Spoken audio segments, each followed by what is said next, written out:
Okay, here we go. We are hopefully live, I think. And we got audio. Great stuff! I'm just gonna pop out the chat so I can look at what you write. Nice! Thanks, Shergol, for keeping me in check, or what you call it. Okay, so welcome to the stream. Week 34, I think. This is the 4th time you see my face live streaming straight from Vänersborg in a country called Sweden. And who am I? I'm Albin, and I work for Ben Mowbray at Second Dynasty, and we make 3D printable spaceships. Pretty cool. Okay, and today we are continuing my journey into all the colors. Technicolor, I guess. Shadow Liger says, may the shadowy powers of color printing be with you. Thank you. I actually have some progress to show you guys, and it's kind of interesting, I think.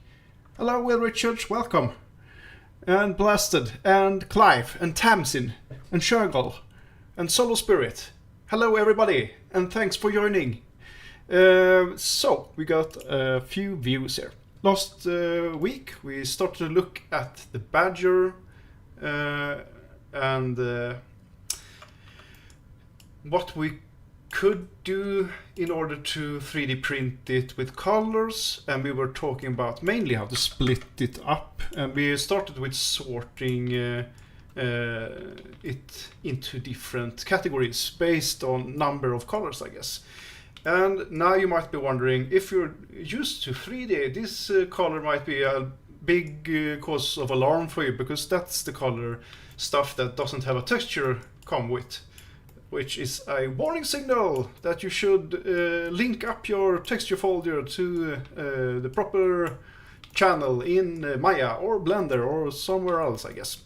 That is not really the case, and the thing that's going on here. This is like a setup that I had, so I wouldn't confuse the colors. The band we're gonna use on the Bifrost printer, we're calling it. It's what you call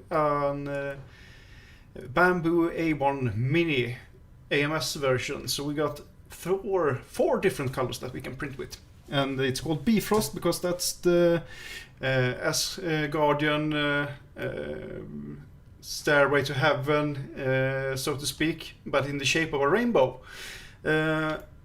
Anyway, off topic, on topic, kind of. The thing that's going on here is that I started splitting out different pieces. We're talking about silver, yellow, and blacks over here. This is like the connection items, like clip items of different kinds. And yeah, we got like 2 colored items here. And this is, I think, where we kind of left off last time. We were also talking about the arms, but this was like the main antagonist, you could almost call it. And what are we looking at? We're looking at the tracks for the Badger.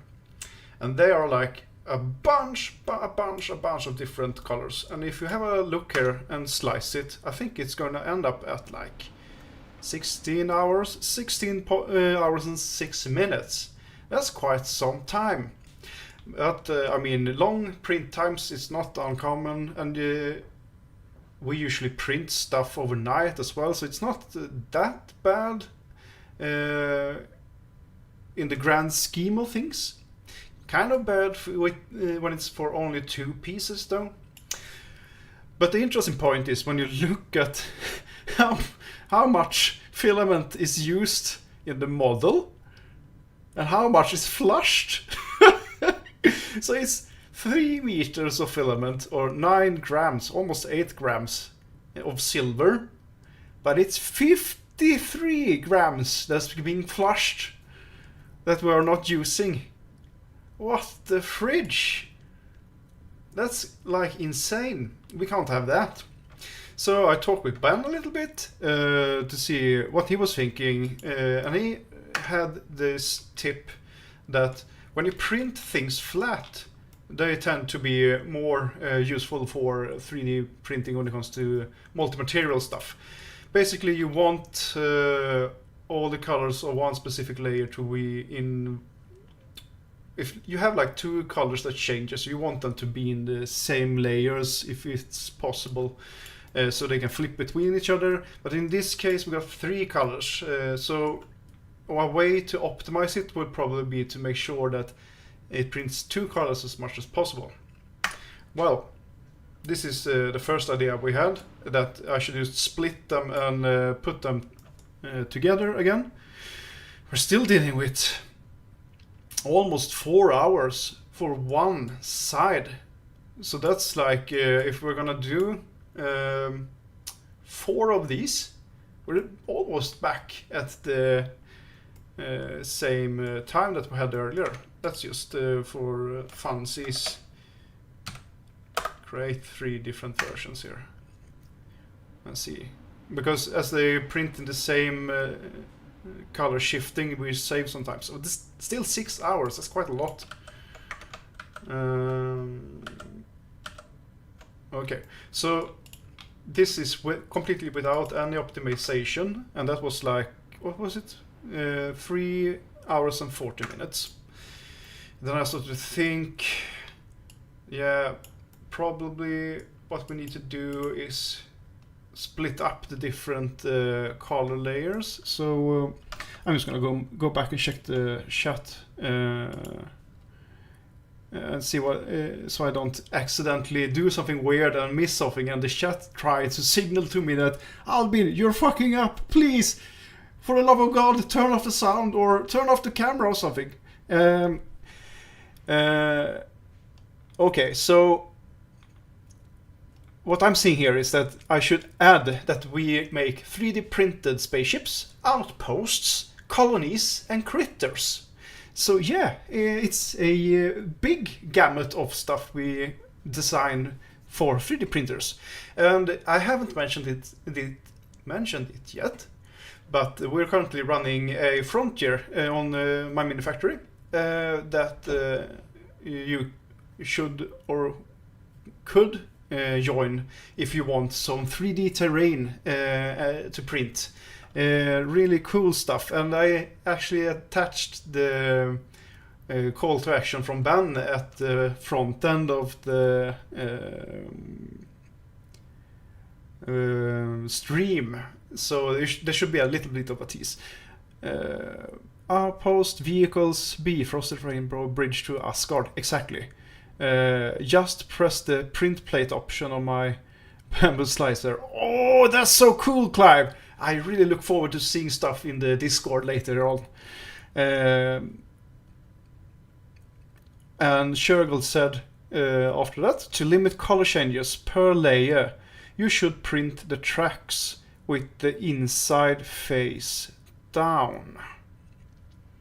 The inside face down. I'm not quite sure I get what you mean by that. Hi Albin and everyone. Hello Doug. Long live color changing via tool changer. Less purge. That's a way to do it, Shadowlagger. Aha. Indeed, I want tool changer someday. Oh, here we go. From Ben. Sure, God, you have little faith. And Ben, he is checking in. Thanks for running the show. You're welcome. Thanks for everything that you do, Ben. Yeah, it's been a rough couple of days for Ben for a range of different reasons, unfortunately. Thanks, Shergel, for adding the link to the frontier. Be safe, Ben. Your apostle has the flock. Oh my gosh. So, up to date. Not very optimized, and I have had a lot of different thoughts about that. You can see here, for example, the yellow area or the inside, it goes straight through. So you got 2 colors continuously through this one. And if we were to just separate these pieces. So what I've done here, which I've started to learn, is that I've separated all the colors into different shapes, basically. So you get 3 different shapes in one object, and you can just attach a specific color to that shape. So that's kind of how we want to work, if I understand the stuff correctly. But as I said, not optimal. And later on, I was thinking about and looking at different stuff. I think I tried to change, like on this one, I think I changed the metal a little bit. It's not too easy to see. Oh, and open space over here as well. But I adjusted the height of these things so they weren't supposed to be interacting through too much with the yellow parts and stuff like that. I think this one might be more recent actually. So if we grab them and put them apart like that, you can see we're starting to get a kind of a different geometry altogether actually. And here is one of the big things that I noticed. So if we look at this one, this took 3 hours. So I shaved off 40 minutes with some minor detail work.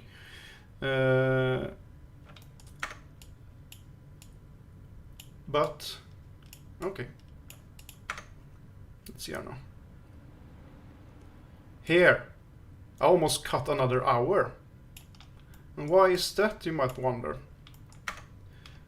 Well, the major difference here is the yellow area. So, if we put them side by side here, man, this is kind of messy. You see that the yellow area is way thicker on the one that takes 3 hours. And on the other version it's a lot thinner. So basically what happens here is that you get a solid print of black, no tool changing, not color change. Well, you actually do get some. This is actually quite strange though.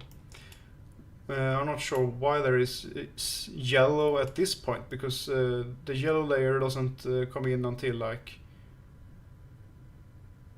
Oh, it's because I've separated them. I'm so sorry. That was a bit silly. Okay.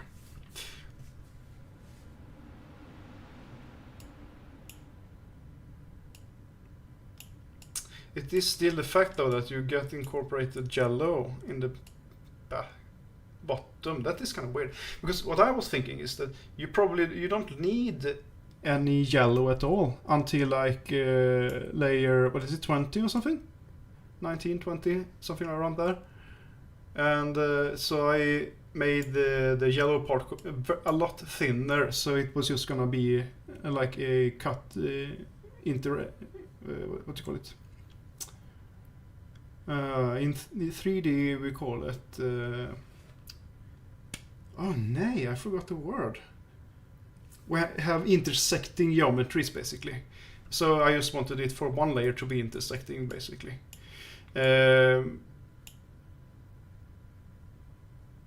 Oh, is the stream lagging? I might have to... Can I check that maybe somewhere?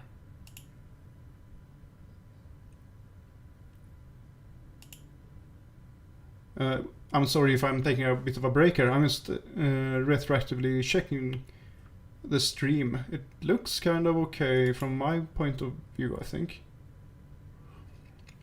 So you might need to check your connection maybe, or something like that.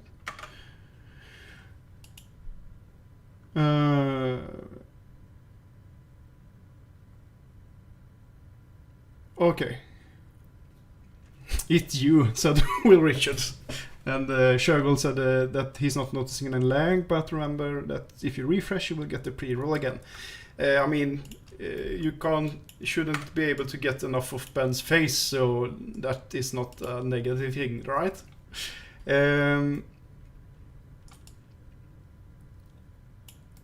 And Shadows, like I said, Albin is learning and becoming all powerful in the ways of printing. Ben is growing too powerful. Like AI, he'll run a ramp and try to save the face huggers during the Expendables campaign. Oh my gosh. Oh, it's not just Ben in the pre-roll. Yeah, oh yeah, I'm in the background somewhere, I think, isn't it? Yeah, that's kind of weird. Creepy Albin. So anyway, I did some thingamajigs on the models and tried to separate and keep solid layers and avoid print changing, filament changes basically, and ended up in the end with this print. Let's see now. So from 16 hours and 6 minutes for 2 prints to 4 hours and 49 minutes for 4 pieces. And we actually printed this. Woohoo! And now I pray to the almighty gods above all of Asgard, please don't fail me now. Didn't I pray to the Asgard last time? I might need to reconsider this. I'm gonna try and switch camera from my semi-close-up mug to my phone. This right here is the resulting print.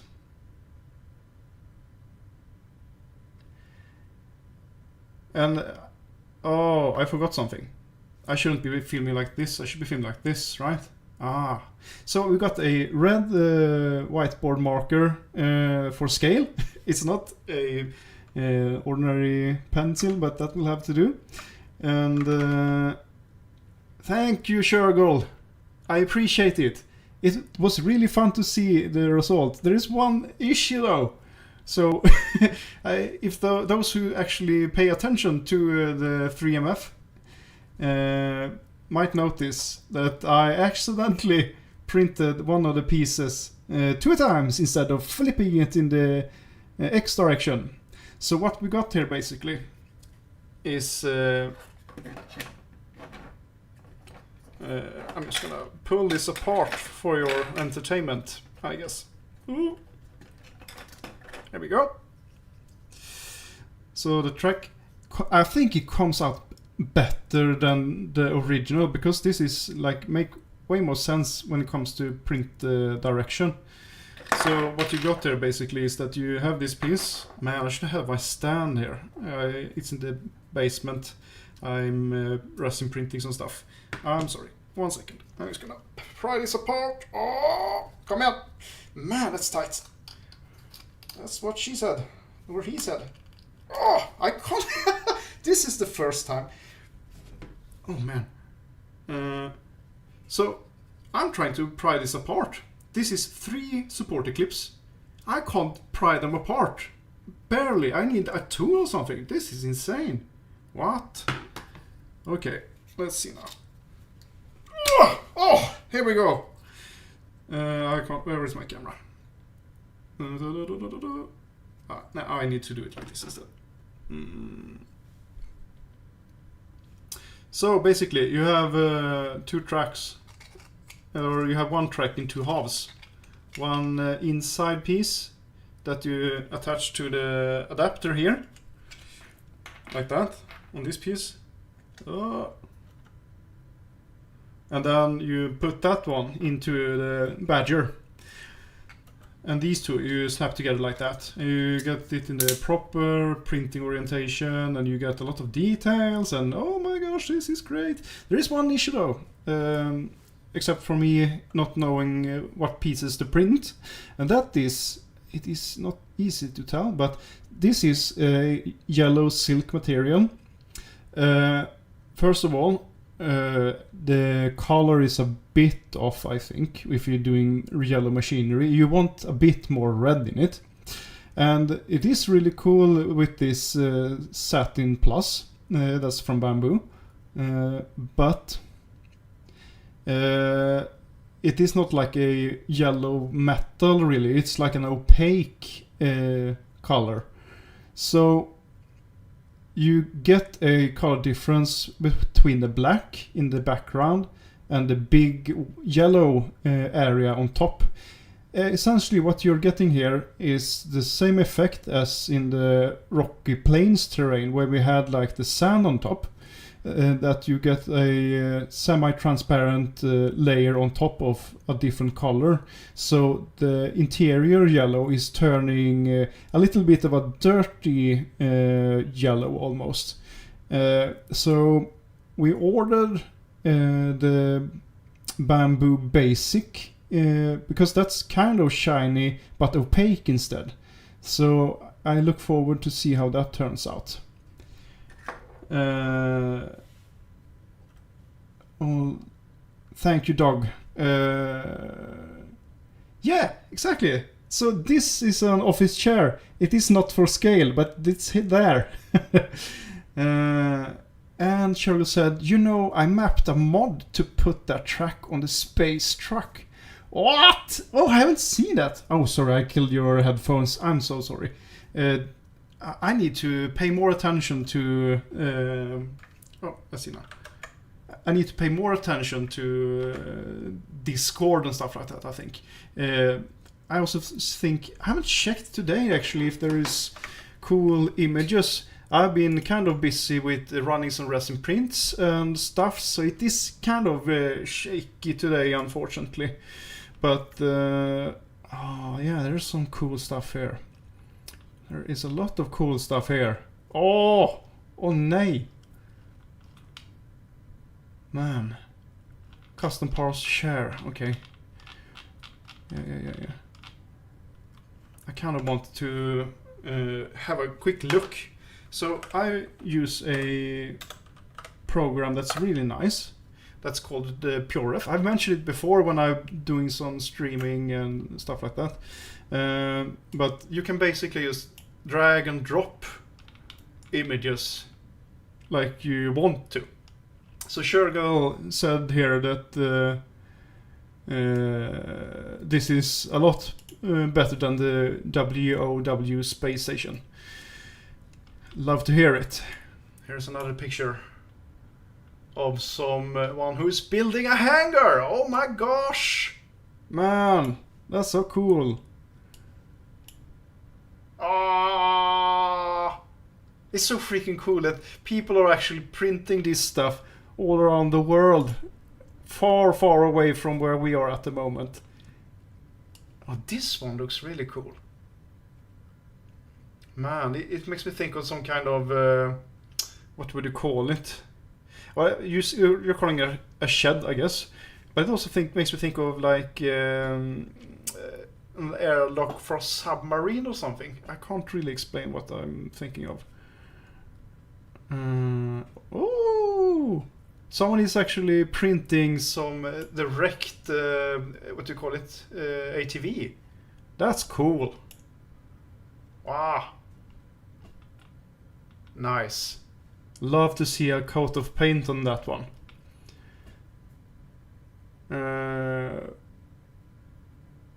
I'm just gonna check the chat a little bit. Shout, let's get it all out. Or fucking hearing isn't worth worrying about. Yellow over black basic works well. Oh, I'm great. Thanks, Soul Spirit, for telling me, because I was kind of unsure whether it would work. I thought it should work, because if it's opaque, it should cancel it out, but you never know. And now I feel a lot safer. I never posted the STL for that, but I have to revisit the Badger update. Yeah. I'm currently printing more 4x4 base grids. Yeah, base grids, talk about it, right? It's becoming like, what do you call it? Nails in production. Oh, no, I've done it again. haven't I? I'm in the freaking wrong menu. Ah. Oh, that's unfortunate. So, I've been rambling a bit about stuff on Discord. Here's the actual footage of what I was talking about. Man, it's kind of crazy because we have all these stuff in the office as well. So it almost feels like someone is sneaking around our office taking photos. But it's with Churgold printing this stuff at his home. And man, I have to say that came out great. I love that concrete barrier thing. Wow, nice. And as I was so giddy about earlier, the work in progress of the hangar. And we have the airlocks in the corridors. Or, well, they are technically just doors, I guess, but anyway. And this is the shed I was talking about. That made me think of an airlock for like something that's in levels or something. And this was the wreckaged ATV pieces. That looks so cool.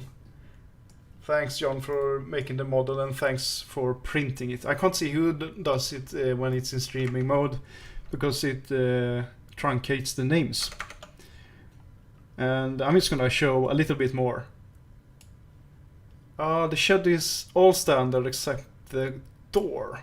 And yeah, you've got a good point. The color scheme is a little bit different, but still. This makes me think of what I was doing earlier today. I was also printing a lot of the lampreys with eggs and stuff like that. I recorded a little bit of it, but I never had time to put it into a manageable way of showing it. And if you want an update from Ben, he's working on some missing pieces that I probably missed as well when putting together the STLs, I guess. Well, if he's working on them, they didn't exist, I guess. Yeah. Anyway, that's great to see. Now, where were I?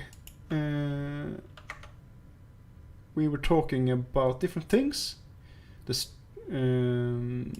I don't know, is there anything more on the Discord we want to talk about?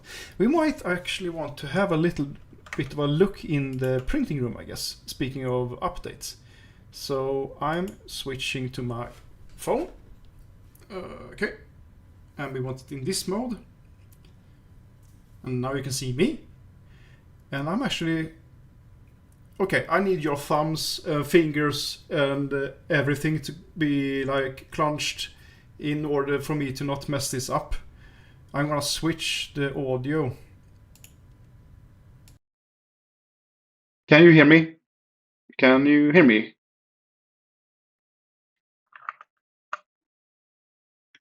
Please write. Oh, don't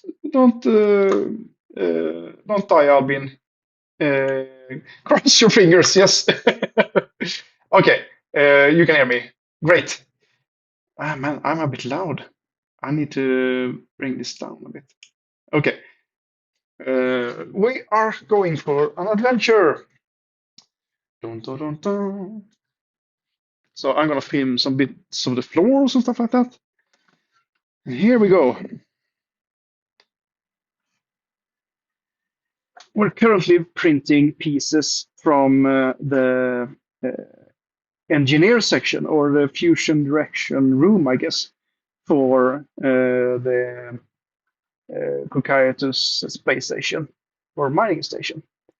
So Ben has been popping in here and there, even though he should be resting, but he has to. And he has made this one printing. And we're also doing some interesting stuff. I'm just going to do this over here. What's this? Reactor cooling water, I think, isn't it? I have no clue if this is breaking up because we're in kind of a separated area of the office. So I'm sorry if that didn't come through properly. But we have a test print over here. I'm gonna bring it with me. So it looks like it's on like Donkey Kong on OBS. Here we go, and now we're back. Cooling tiles. Nej, was it off at the angle? Oh, that's kind of, that's like what's it called?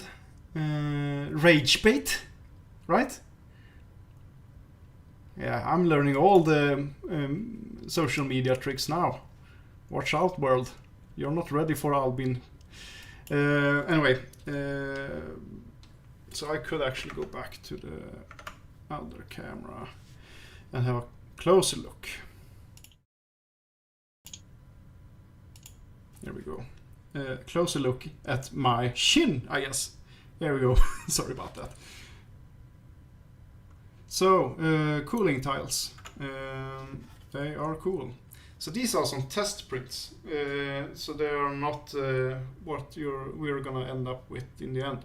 But this is what Ben has been working on in the background.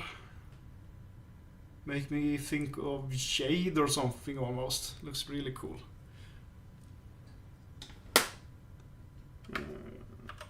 And we're back.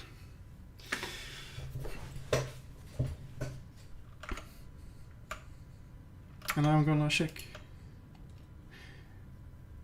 microphone low again. Why get table for printer we can get for filament for expendables? Yes, this microphone is about 6 to 8 decibels down from the other one. Ah, the water.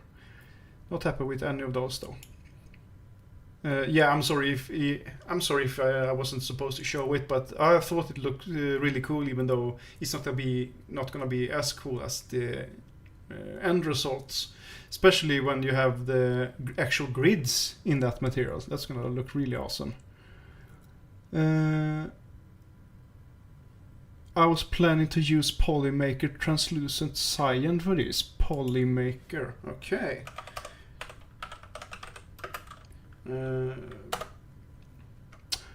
Oh, is that when they change shift colors? Or is that just...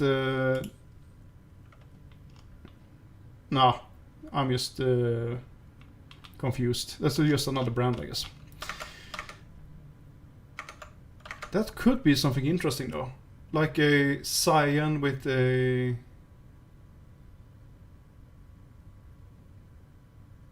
Ah, someone that lets more light through.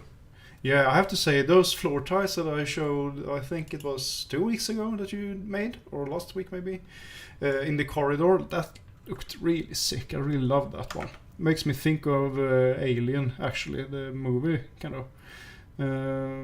Anyway, rambling. So, I'm just going to show you a little bit of what I did in Maya, I guess. I might want to turn on... here we go. Oh, interesting. I'm gonna move my camera, I guess. Like that. Makes me kind of wanna line them up like this. Is that okay? Ah, looks decent from where I'm looking or standing. So, what I made is an atrocity. And that's not how you say that word.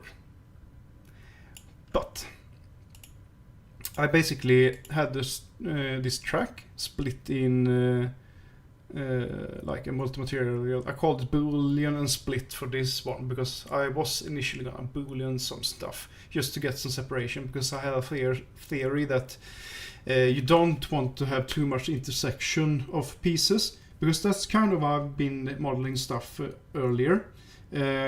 Because I've been making stuff, mashing them together, and repair them in the Windows repair algorithm. so you get one solid object, but you can't work like that when you're doing multi-material prints. Or you can, but then I would have to go in and manually paint everything, and that would take quite a lot of time that we don't have. So instead, I thought I might need to use some Boolean operations, and it has improved quite a lot in Maya since I think it's the last release, 2025, got really good. I'm not currently using that one though, but 24 still had some updates when it comes to that operation. Let's see now. I'm still using Shifty one. I got 36 of those 4x4 tiles printed thus far. Roughly 25% of the way through the grids. That's kind of crazy. Okay. Yeah, for the corridors, all the framing is in translucent gray. Ah, nice. And Doug said, I get in trouble if I bought some translucent filament. I better use some more of the 40 kilos of filament I already have. 20 kilos of gray. And I used it a lot. Yeah, that's that's a chunk of material, indeed. I mean, you could probably... I'm thinking lampshades. Translucent lampshades. That's like, you can make some avant-garde lamps for her as a gift. Or him. I'm not sure what way you swing with when it comes to your partner. But yeah, that might be a way to sell the translucent filament stuff, I guess. Sorry, I went way off track there. Speaking of tracks, this is the black track. So this is one solid piece. So I keep it in my group here. So there are a few pieces here that exists from previous setup. So those are some added support for printing standing. So we can actually delete those. We don't need them at all anymore. So that's where I keep all the objects that are black. And then I have a little folder for all the objects that are yellow. And we got like 2 or 3 different items here. And then I have a folder for all the metal parts, and they are numerous.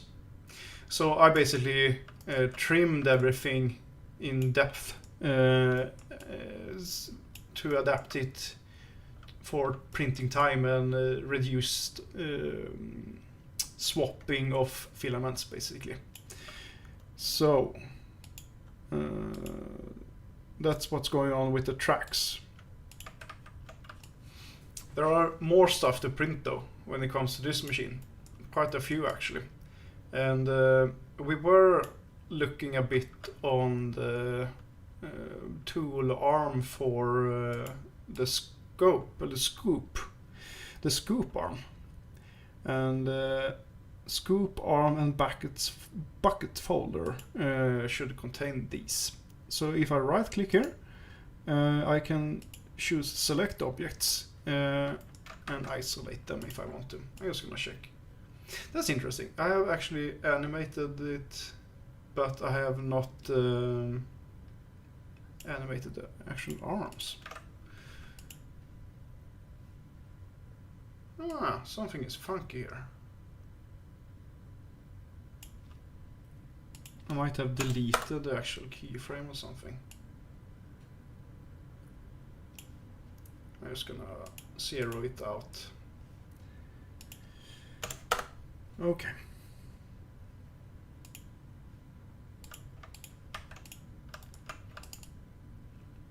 So we were talking about these being printed on the sides instead of printing on this edge here. So if you look in 3MF, for example, we can have a preview. Oh, what I'm talking about. So these are the arms, and it's quite inefficient to print them in this direction. I ended up doing it like that due to the width of the bucket, and me thinking I needed or wanted a centered pivot point for the geared friction area. Racket hinge, you call it, I guess. And I'm thinking we should probably just push these, since I actually haven't combined it, so it makes it even easier. So just push it in one direction and ending up with a solid area to print it on. So I'm gonna go to my group. So I got my ratchet head here and the bucket arm, blah blah blah. This is the combined version on the right side. So I need these two, I think. I'm just gonna duplicate them, Control D, and I might just as well group them and call them bucket arm multi mat underscore grp for group,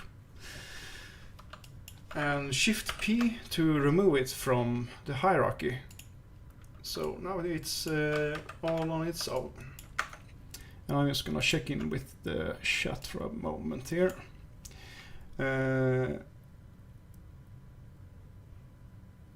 Luminous is also fun now that I have a UV flashlight. Oh, that sounds fun. Dog responded, yeah, my wife doesn't want lampshades. Most of our lights are downlighters embedded in the ceiling. Oh no. But I mean, like a cozy lamp that you put on your night side table, maybe? I have to print some tracks in PTU for SPV for Captain Scarlet. From Captain SPV, what's that?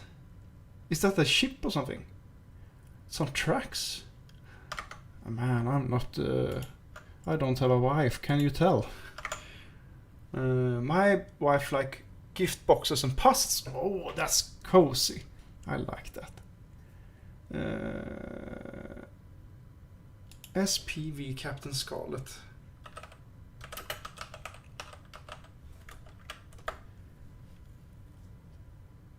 Oh, Spectrum Pursuit Vehicle. What? That looks so cool. Did I turn on? I'm gonna check the pure ref for a second. Armored car. Look at that. Spy. Fun fact, actually. Spy is spelled the same way as spy, aka puke in Swedish. Okay. Enough of that nonsense, I guess.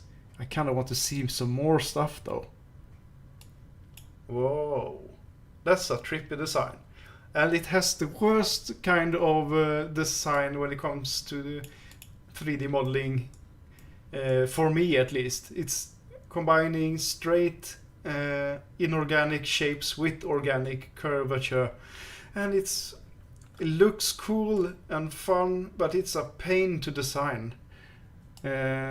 Anyway, discard. So, what we're thinking here, blue with some metal, maybe some red, and fix the side here. And that shouldn't be any problem at all, I think. Famous last words. So, we want to go to, what do you call it? Vertex mode. And I'm just gonna go to the scale tool.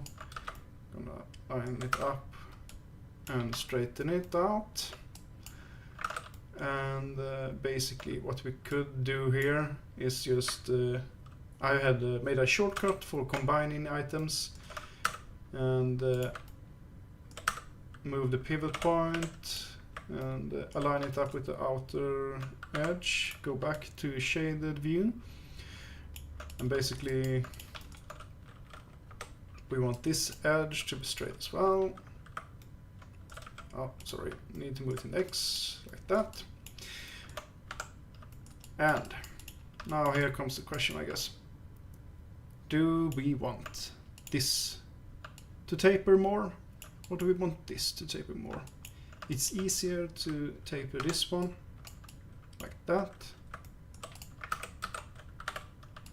but it looks a bit ugly. I'm gonna go back to this view where we see everything, and I probably want to actually check with the bucket, the shovel bucket.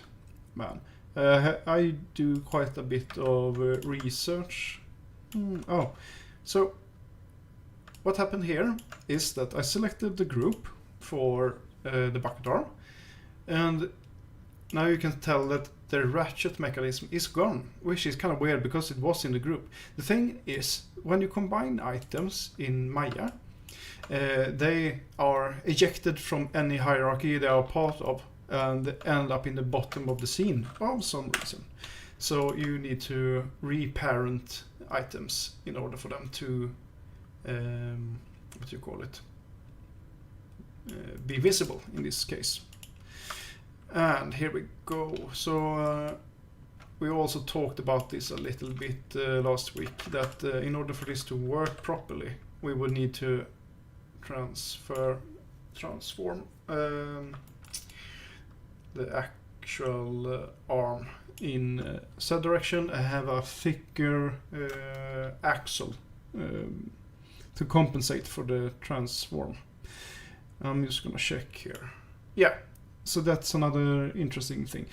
So you have two different, well, you have a lot of different ways to organize things in Maya, but there are two main ways. The display layers, technically, that's like a legacy item actually. I think they have a new system, but we are using the display layers at least.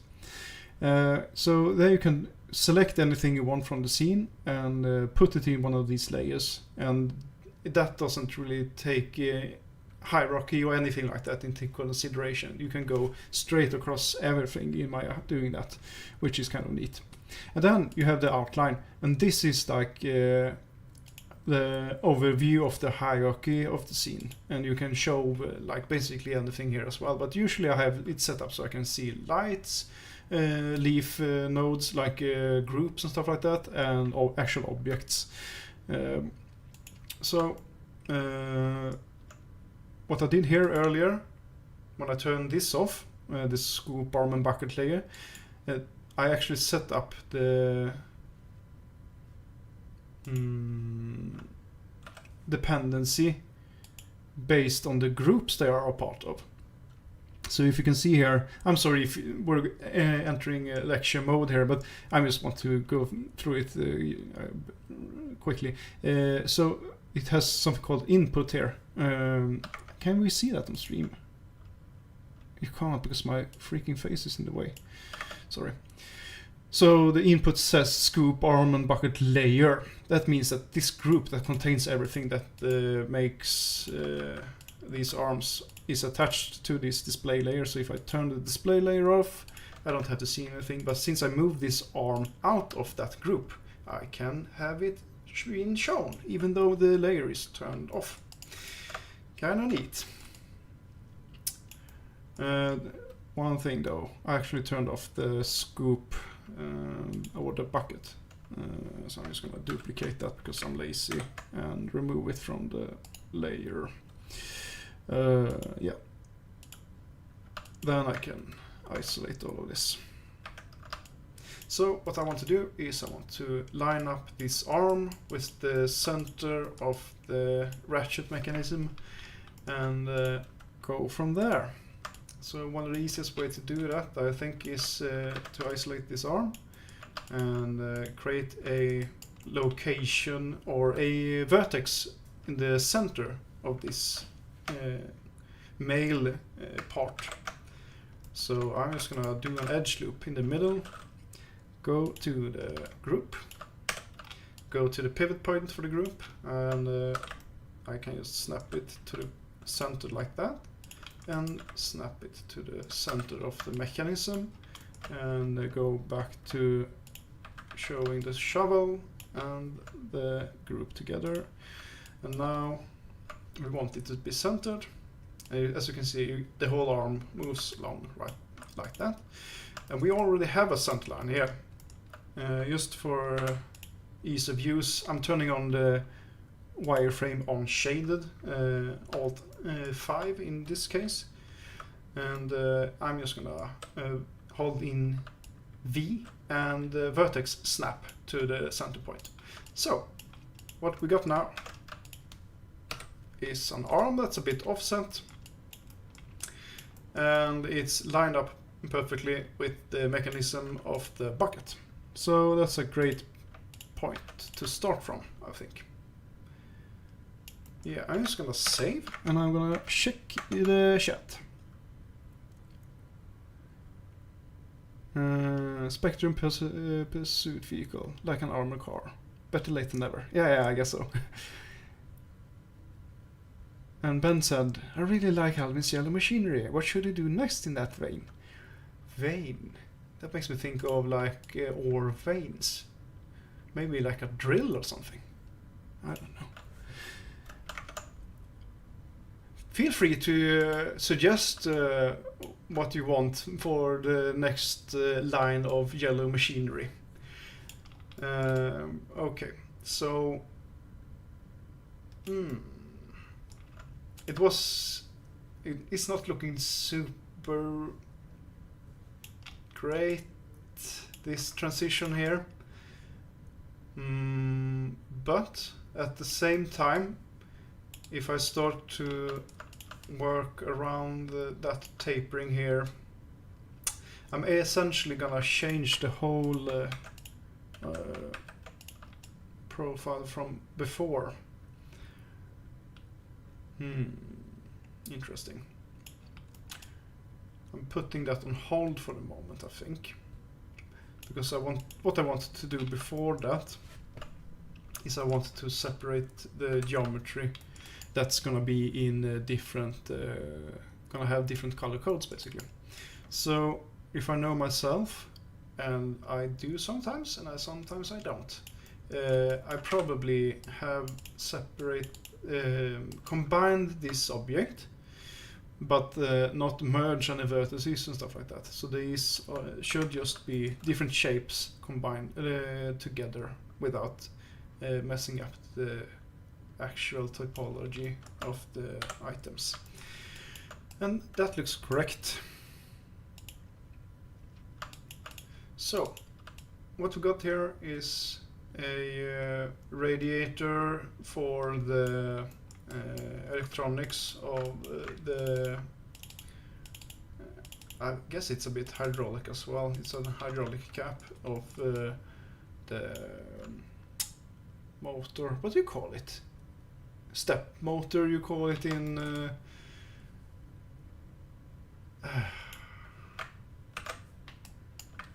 printers, but it's not. I seem to forget what I actually want to say about it. Anyway, so what I did there was Control Shift E for extract faces. So it's an operation you can run in Maya, and that means that those faces that I had selected just now becomes their own objects. And I mean, that's fine and good, but if you look at the outline, it creates a bunch of different items, and the bolts and stuff like that are not part of anything at the moment. So I'm just gonna go back a few steps until everything is selected here. And from here on, I think it's Control Shift C. No, Control Alt C. What? Alt Shift. So Alt Shift C for combining. So, and then I'm going to delete the history. Alt Shift D. I'm going to move it back into the hierarchy for the arm, because I want everything to live under this group.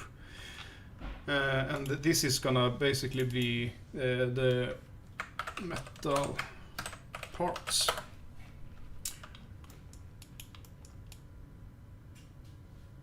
And I assume this is gonna be split up according to that as well. the red stuff here, that's what I was imagining being like, what do you call it? Cableage. So Control Shift E for extrude faces or extract faces. Hold Shift D to delete history. Then I go to object mode, reshuffle parts. This is the current arm, and it should be free from any other color, like that. We're gonna move it back into the hierarchy, keeping it nice and clean. Alt Shift D for delete history, select the empty group to delete it, and I'm gonna call this blue parts.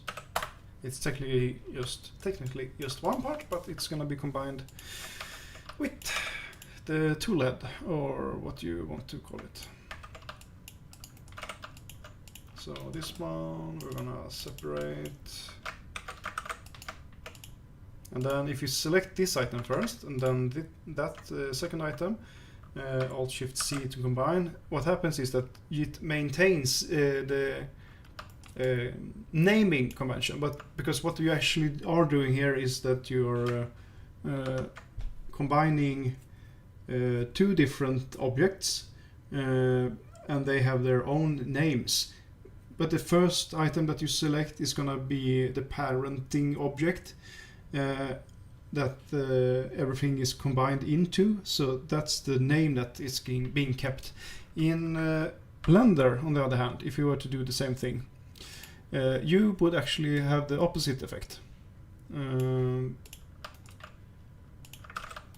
So delete history, move it back,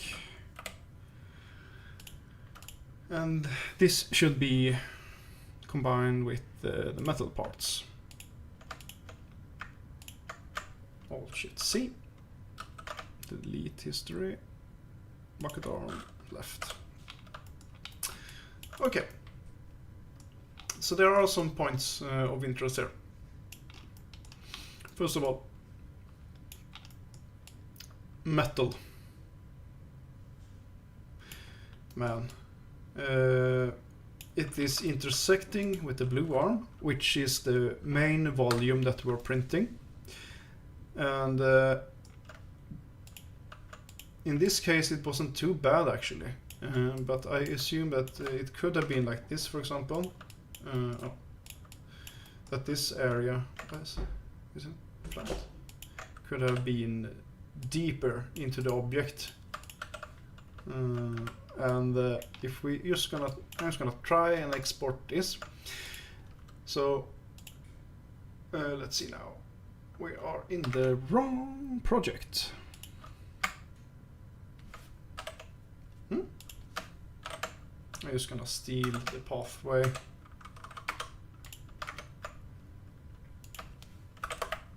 Like that, multi-material. And we are using STLs. I'm gonna steal the name here.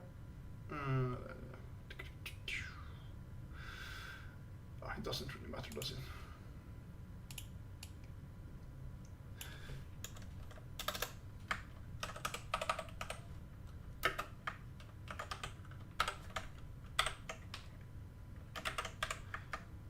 Scoop arm, right, scoop arm, metal. It's not version 3, it should be left. And I kind of want to put test in front of it just to differentiate it, but let's go with this for now. There we go. And press G to repeat last action. And this is going to be blue. And the last one is going to be red.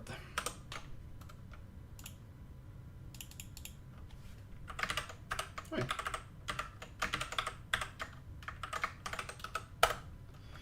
Like that. It's such a tiny piece as well, so I'm not super happy with it actually existing there, but it does give it a bit of a pop, I guess. So anyway, I'm gonna check which version this is. Let's see now. Version 2. Oh, it was actually version 2. So I'm gonna delete these and that one, and I'm gonna clean it up a little bit here. Oh, okay. That one.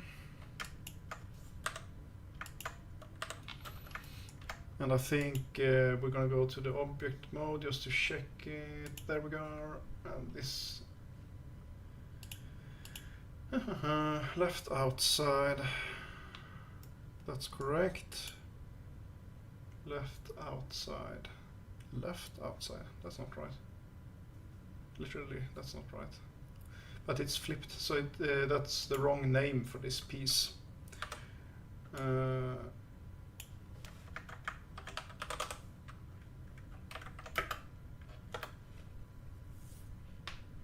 And I think the insides are where I had the issue. No, have I already fixed this one maybe? Inside yellow, left. Outside yellow. So these goes together and these goes together. Okay. Oh, good. Actually, as I mentioned earlier, misprinted a bit. And just gonna import multi-material items. So what's going to happen here is when I worked in those groups, if I didn't forget to, they should all have the same position values being zeroed out in Maya, which means that they have the same point of origin. So when you export them, they should relate to each other from the same point of view, if I haven't messed something up. So that's why. Okay, so do you want to scale to millimeters? I don't want to do that, but I want to load these as a single object with multiple parts. Okay, here we go. And if you look at the list here, we have the red piece over there, and it's in the right position. We have the blue piece, and we have the metal piece. So if we were to just recode them, I'm just gonna let red be, you can be this weird color, I guess. And blue, you can be black, and metal, you can be metal, just to differentiate them a bit. So instead of printing it on the back side like that, we're actually going to print it like this and check the time. So shy of 2 hours we're dealing with there. And if you remember, I actually extruded. Oh, you can't see my finger pointing here. I extruded the core of the metal piece down into the arm, which creates more areas where it wants to switch material. So that's not great. So if I were to undo that in Maya, something weird is going on.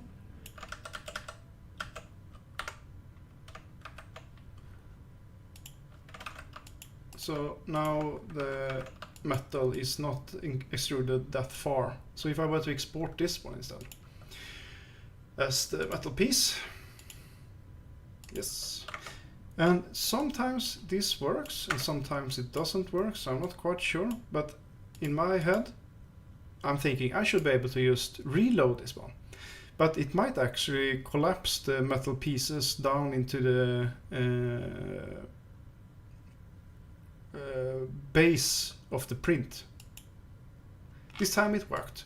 And that's probably because we have another piece that's actually on the 0 level.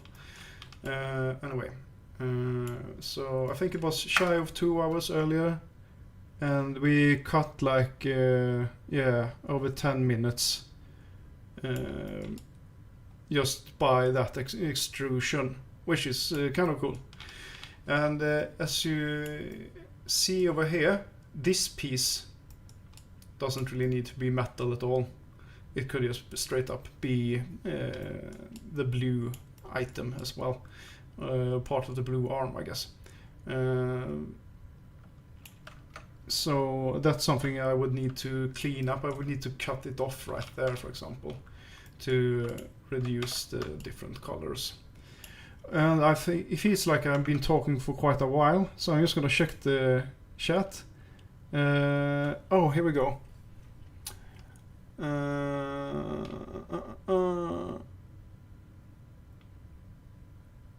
Oh, there's a lot of different suggestions. Yes, that's great. I wish I looked at it earlier. Yes, a ground drill vehicle would be cool, like the original Total Recall. Oh yeah, that's a crazy scene. But you also need a TERDIS, a tunnel borer, ? AKA a porta potty. Oh, that's funny. Yeah, I want that as well. That sounds great. 30 are blue, not yellow. And they are not, hopefully, machinery as well, right? Or vacuum pump. Ron Cobb and Rolf Macquarie design, can't remember. Aha! Oh, I didn't know that. That's cool. Mobile reactor for ground sheet ship power. Oh, that's cool. Ground side. Okay, yeah, that's not just my English, it's spelling. Couldn't drill vehicle just be an attachment to an existing option? That could definitely be an attachment to something, I think. Mining vehicles tend to be quite low. I can imagine it maybe be a variant of the pushback tow. Yeah, it's quite a wide vehicle, but that's a good point. Strip mine sounds like a good place for shed. It's an aircraft. Okay, it's after 5. I got kids to feed, man. Sorry, I need to wrap this up. Thank you so much for joining this stream and for following along my education in multi-material printing. It's been a great fun, and I'm looking forward to see you guys another time, next week maybe, or depending on when Ben is feeling better. So, take care and enjoy your lovely Friday.